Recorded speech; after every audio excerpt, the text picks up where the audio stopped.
When I became chairman of this committee, I promised that we would return to regular order. Now, for those of you unfamiliar with regular order, as I am, it's been like 7 or 8 years since we've actually had a markup on this committee. So it is ridiculous in one way and frankly remarkable in another way that we are returning to regular order, which is one of the priorities I committed to when becoming chairman. Today's historic markup of the Genius Act and the Firm Act is proof that we are, in fact, delivering on our promises. The digital asset community, and more importantly, the American consumers, deserve clarity. For far too long, the absence of a regulatory framework has left consumers vulnerable and businesses in the dark. This uncertainty has also stifled innovation here at home in America. That changes today. The Genius Act is a bipartisan step forward in ensuring stablecoins are safe and reliable tools in the financial system. The Genius Act establishes common sense rules that require stablecoin issuers to maintain reserves backed one-to-one, comply with anti-money laundering laws, and ultimately protect American consumers while promoting the U.S. dollar's strength in the global economy. This is about keeping innovation and opportunity on American soil rather than driving it overseas.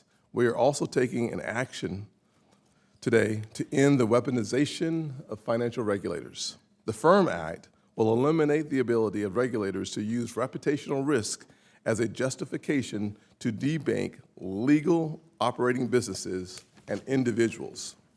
No federal agency should have the power to cut off access to our financial services industry simply because they disapprove of a customer's politics, business, or industry.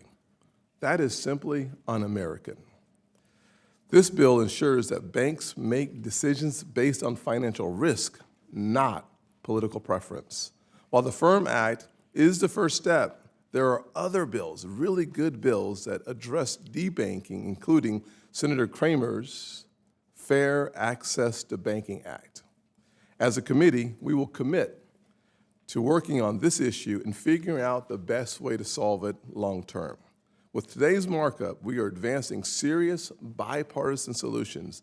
I look forward to working with my colleagues to get these bills to the Senate floor and ultimately to President Trump's desk.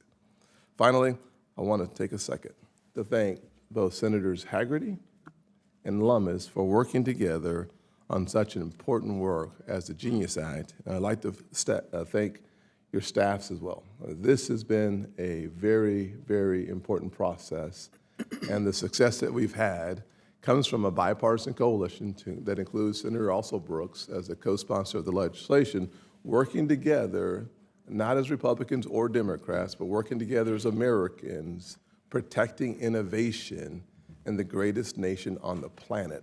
And if we are going to have economic supremacy in the world, it requires for us to encourage, frankly, innovation before we stifle it with too much oppressive regulation.